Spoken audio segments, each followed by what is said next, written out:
എനിക്ക് തോന്നുന്നത് 91-92 സ്കൂൾ യുവജനോത്സവ അല്ല MG യൂണിവേഴ്സിറ്റി യുവജനോത്സവത്തിൽ മിമിക്രിക്ക് 1ാം സമ്മാനം സലീമേട്ടനും, 2ാം സമ്മാനം എനിക്കും, 3ാം സമ്മാനം ടിനി ടോമിനുമായിരുന്നു.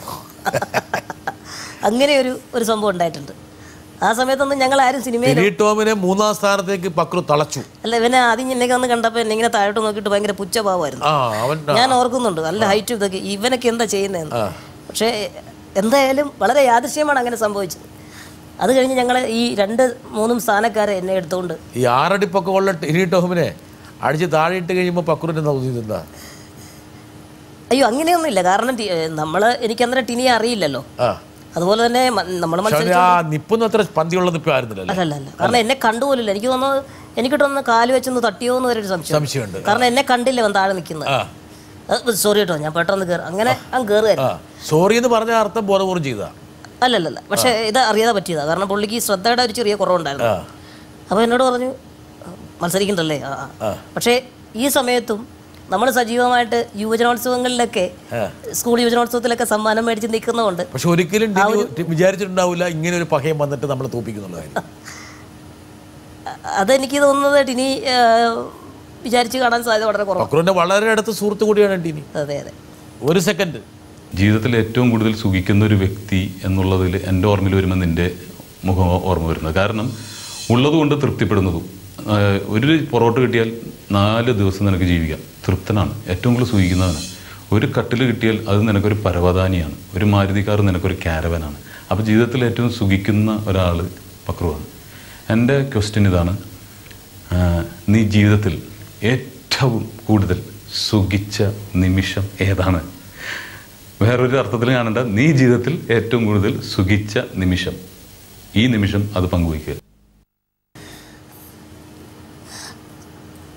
അത് കൂടുതൽ ഇവൻ്റെ കൂടെ തന്നെ ആയിരിക്കും. കാരണം എന്നെ കുറേ എടുത്തുകൊണ്ട് നടന്നിട്ടുണ്ട്.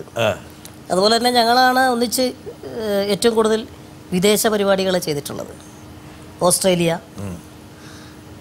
USA തുടങ്ങിയിട്ട് നമ്മുടെ എന്താ പറയുക, നമ്മൾ കണ്ടിട്ടില്ലാത്ത കുറേ രാജ്യങ്ങളിലേക്ക് അദ്ദേഹത്തിൻ്റെ കൈയും പിടിച്ചുകൊണ്ടാണ് ഞാൻ പോയിട്ടുള്ളത്. ആ സമയത്ത് ഞങ്ങളെ കളിയാക്കുന്നത് പാമ്പും വേലായുധനൊന്നുമായിരുന്നു. ഇത് പാമ്പ് വേലായുധം വരുമ്പോൾ ആ പാമ്പ് എവിടെയെന്ന് ചോദിക്കുന്നത് പോലെ അങ്ങനെ കുറേ വേദികളിൽ എടുത്തിട്ടുണ്ട്. കോളേജിൽ പഠിക്കുമ്പോൾ തന്നെ പക്രു ഒരു വില്ലനായി മാറി. വില്ലെന്ന് ഉദ്ദേശിക്കുന്നത് നല്ല ഊർജ്ജസ്വലനായിട്ടുള്ളൊരു ചെറുപ്പക്കാരനായി മാറി. അതായത് പക്രുവിനെ കുറിച്ച് പറയണ ഇവൻ കാണുന്ന പോലെയല്ല, ഇവൻ ആള് മുതലാണ്. ഒരുപാട് പ്രണയങ്ങൾക്ക് ഹംസമായി. അതെ, ഹംസമായി കഴിഞ്ഞപ്പോൾ പിന്നെ പക്രു തോന്നുന്നു അങ്ങനെ ഹംസം മാത്രമായിട്ട് നിൽക്കേണ്ട കാര്യം. അതെന്തൊരിടപാട് ഈ ഹംസ എന്ന് പറഞ്ഞാൽ നടന്നിട്ടുള്ള കാര്യം ഒരു കാര്യമില്ല. അതിലൊരു പ്രൊമോഷൻ പക്രു എത്ര പേരെ ഇങ്ങനെ കൂട്ടിമുട്ടിച്ചിട്ടുണ്ട്? എണ്ണം പറയാൻ പറ്റില്ല സാർ. എണ്ണിയാൽ ഒടുങ്ങാത്തത് എന്ന് വെച്ച് കഴിഞ്ഞാൽ നമ്മളിങ്ങനെ പോണ വഴിക്കൊരു സഹായം എന്നുള്ള രീതിയിൽ. ഈ പെമ്പിള്ളേരൊക്കെ വരും കേട്ടോ ചുറ്റും നോക്കിക്കോളൂ. ഇല്ല, അവരൊക്കെ ഇപ്പൊ ആ റൂട്ടൊക്കെ മാറിയില്ലോ. ഇപ്പൊ ഹംസത്തിന്റെ ആവശ്യമില്ല. അല്ല, അവർക്ക് പഴയ പോലെ ഒരു കഷ്ടപ്പാടൊന്നുമില്ല. മൊബൈൽ എടുക്കുന്നു, ഒരു മെസ്സേജ് ചെയ്യുന്നു, ഓക്കെ എങ്കിൽ ഓക്കെ, അല്ലെങ്കിൽ വിട്ടുപൊക്കടാന്ന് പറഞ്ഞാൽ വിട്ടോണം. പണ്ടങ്ങനെയല്ല. പണ്ടെന്ന് പറഞ്ഞു കഴിഞ്ഞാൽ പ്രണയം തോന്നി. എങ്ങനെയായിരുന്നു പക്രുവിന്റെ പ്രണയം? എൻ്റെ പ്രണയങ്ങൾ മിക്കതും ആരോടും പറയാൻ പറ്റാത്ത പ്രണയങ്ങളായിരുന്നു. നേരത്തെ പറഞ്ഞ ഈ ഒരു പ്രശ്നം കിടക്കുന്നതുകൊണ്ട് നമ്മൾ പോയി പറഞ്ഞു കഴിഞ്ഞാൽ വല്ലാത്ത ഒരവസ്ഥയിൽ ഇവരെങ്ങനെയാലും പ്രതികരിച്ചു കഴിഞ്ഞാൽ പിന്നെ ജീവിതകാലം മുഴുവൻ നമുക്ക് പിന്നീട്. പക്ഷെ അങ്ങനെ 2-3 പ്രതികരണങ്ങൾ ഉണ്ടായിട്ടുണ്ട്. പക്ഷെ അതിനെ ഞാൻ ബ്രില്യൻ്റ് ആയിട്ട് ഡീൽ ചെയ്തു. എങ്ങനെയാണ് ഡീൽ ചെയ്തത്? അതെങ്ങനെയാന്ന് വെച്ച് കഴിഞ്ഞാൽ ആദ്യം നേരിട്ട് പോയി ചോദിച്ചു കഴിഞ്ഞപ്പോൾ. എങ്ങനെയാണ് ചോദിച്ച ഭാഷ? എങ്ങനെയായിരുന്നു ചോദിച്ച ഭാഷ എന്ന് പറഞ്ഞു കഴിഞ്ഞാൽ ആ കൊച്ചു ഊണ് കഴിച്ചുകൊണ്ടിരിക്കുകയായിരുന്നു. കൂട്ടുകാരികളെല്ലാം മാറിയുന്ന സമയത്ത് സമയം നോക്കി അവിടെ എത്തി. ഈ കുട്ടി ആദ്യം വിചാരിച്ച് വേറെ ആർക്കോ വേണ്ടി വരുന്നതായിരിക്കും. ഹംസമാണല്ലോ നമ്മൾ അറിയുന്നത്. അപ്പോൾ ഞാൻ പറഞ്ഞു, ഇത്തവണ ഞാൻ വേറെ ആർക്കും വേണ്ടി വന്നല്ല, എനിക്ക് വേണ്ടി തന്നെ വന്നതാണ്. അപ്പോൾ കൊച്ചു പറഞ്ഞു, അയ്യോ എനിക്കങ്ങനൊന്നുമില്ല എന്ന് പറഞ്ഞു. അപ്പം ഞാൻ ചോദിച്ചു, അങ്ങനെ ആവാൻ പറ്റുമോ? ഒരു 2-3 ആഴ്ചത്തേക്കാണെങ്കിലും മതി. എന്താണ്? അല്ല, തന്നോട് ഞാൻ ഇത് പറയാൻ വേണ്ടി വരികയെന്ന് എൻ്റെ കൂട്ടുകാരോട് ഞാൻ പറഞ്ഞിട്ടുണ്ട്. ഇനി എനിക്ക് അങ്ങോട്ട് പോകണമെങ്കിൽ അല്ലെങ്കിൽ നാണക്കേടാവും എന്ന് പറഞ്ഞു. ആ ലൈനിൽ നമ്മൾ ട്രാക്ക് മാറ്റിയിട്ടത്. ശരി, അങ്ങനെയാണോ ഓക്കെ എന്ന് പറഞ്ഞു. 3 ആഴ്ചത്തേക്ക് നിൽക്കാം. 3 ആഴ്ചത്തേക്ക്. ആ 3 ആഴ്ചക്കാലം അവൾ സഹകരിച്ചോ? തീർച്ചയായിട്ടും. അത് കഴിഞ്ഞപ്പോൾ പിന്നെ ഞാൻ അതിൽ നിന്ന് ആ ഒരു പരിക്കില്ലാതെ അതങ്ങ് ഒഴിവാക്കി. പക്രു പിന്നെ ചെറിയൊരാളാണെങ്കിലും ഏതൊരാളുടെയും മനസ്സിലുള്ള വികാര വിക്ഷോഭങ്ങൾ പക്രുവിനും ഉണ്ട്. തീർച്ചയായിട്ടും ആ വികാര വിക്ഷോഭങ്ങൾ സ്വാഭാവികമായിട്ടും പക്രുവിനെ ഒരു പ്രണയാതുരനായ ഒരു ചെറുപ്പക്കാരനായി കോളേജ് സമയത്ത് മാറ്റിയിട്ടുണ്ടാകാം. ഉണ്ടാവും, എപ്പോഴും ഒന്നും ഉണ്ടാവില്ല.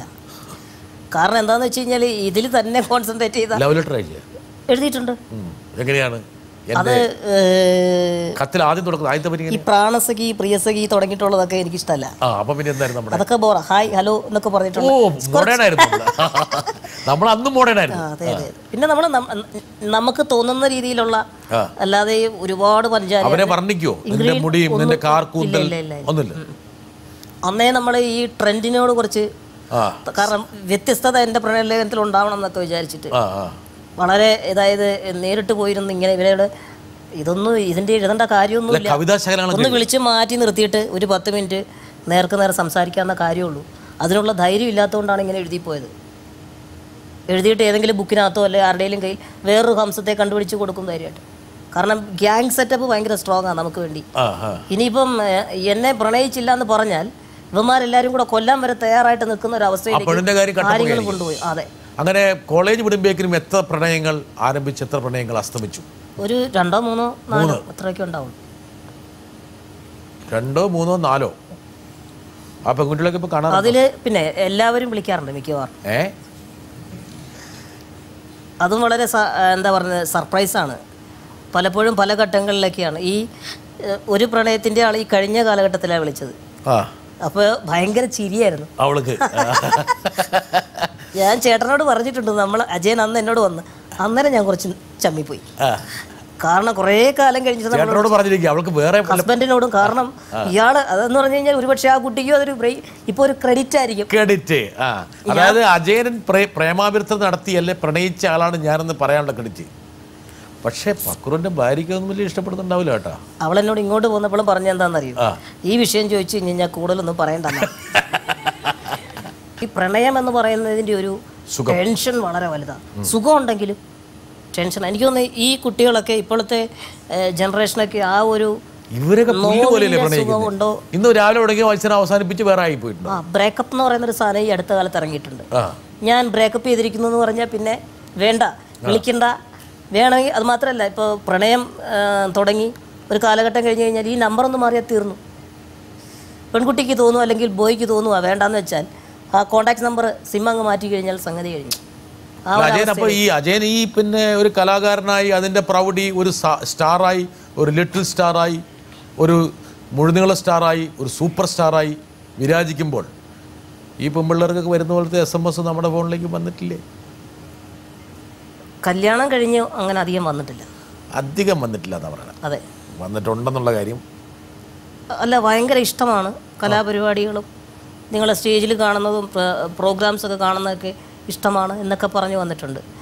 പക്ഷേ ഞാൻ ചാനലിലൊക്കെ വളരെ സജീവമായിട്ട് ഇതെല്ലാം കഴിഞ്ഞിട്ട് കോമഡി പ്രോഗ്രാം ഞാനും ടിനിയൊക്കെ ചെയ്യുന്ന സമയത്ത് ആ പ്രോഗ്രാമൊക്കെ വളരെ ഹിറ്റായിട്ടും ഭയങ്കരമായിട്ട് നമ്മളെ ജനങ്ങൾ ആദ്യമായിട്ട് കൂടുതൽ അറിയുന്നൊരു സമയമുണ്ട്.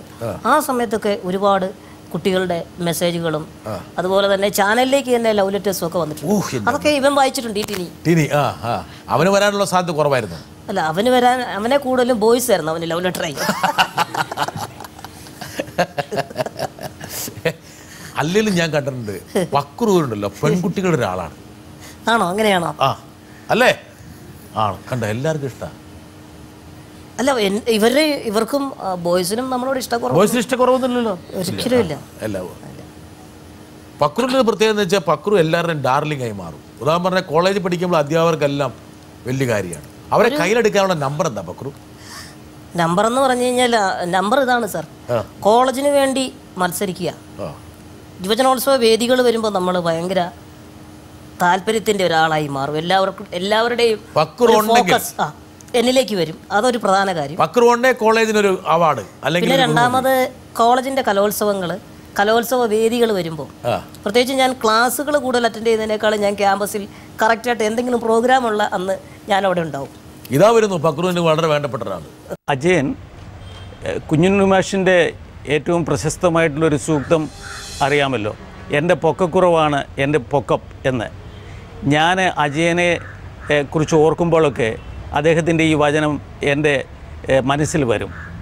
അജയൻ ചെറുപ്പത്തിൽ ഈ ഉയരക്കുറവ്, ഈ ശരീരഘടന, അതിൻ്റെ ബുദ്ധിമുട്ടുകൾ പലതും അനുഭവിച്ച് കാണുമല്ലോ. അതുപോലെ തന്നെ വളരെ പരിമിതമായിട്ടുള്ള ജീവിത സാഹചര്യങ്ങൾ.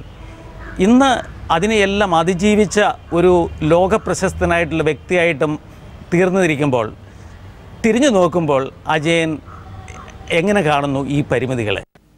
അജയൻ്റെ അല്ലെങ്കിൽ നമ്മുടെ പക്രുവിൻ്റെ അധ്യാപകനാണ്. ഇതേ എന്താ പഠിപ്പിച്ചിരുന്നത്? എക്കണോമിക്സ്. ഞാൻ CMSHS ഒളശ എന്ന് പറയുന്ന ഒരു മലയാളം മീഡിയത്തിലുള്ള ഒരു സ്കൂൾ, സാധാരണ സ്കൂളിൽ, അവിടെ തന്നെ ഞാൻ ഗസ്റ്റ് ആയിട്ട് പോയിക്കൊണ്ടിരിക്കുന്ന സമയമാണ്. കൂടുതൽ സമയം പ്രോഗ്രാമുകളും കുറച്ച് സമയം സ്കൂളിലും. ഒരു കണക്കിന് ഞാൻ SSLC ഫസ്റ്റ് ക്ലാസ്സോടുകൂടി പാസ്സായി. അതൊരു വാശിയായിരുന്നു. കാരണം ഈ അമ്മയുടെ കണ്ണുനീര് കണ്ടിട്ട് കുറച്ച് സമയം മാറി നിന്നിട്ട് കുറച്ച് പഠിക്കാനൊക്കെ പറ്റി. അതുപോലെ സ്പെഷ്യൽ ക്ലാസ്സുകളും. എൻ്റെ അടുത്തൊരു ട്യൂഷൻ മാഷുണ്ടായിരുന്നു, സുനി സാർ എന്ന് പറഞ്ഞ്.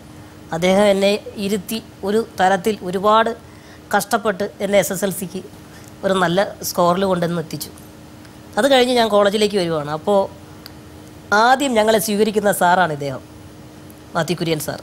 അവിടെ നിന്ന് പിന്നീട് എന്നെ ഡിഗ്രി കടത്തി വിടുന്നതിൻ്റെ പിന്നിൽ ഈ അധ്യാപകരുടെയൊക്കെ ഒരു സപ്പോർട്ട്. കാരണം പ്രോഗ്രാമിന് പോയാലും ക്ലാസ് അറ്റൻഡ് ചെയ്തില്ലെങ്കിലും ചെറിയ സമയത്തിന് നമ്മളെ പ്രോത്സാഹിപ്പിക്കാനും ഉപദേശിക്കാനും, ഇങ്ങനെയൊന്നും പോയാൽ പോരാ കേട്ടോ, പഠിക്കണം എന്നൊക്കെ പറഞ്ഞിട്ട് എന്നെ പ്രോത്സാഹിപ്പിച്ചുകൊണ്ടിരുന്ന അധ്യാപകരുണ്ട്.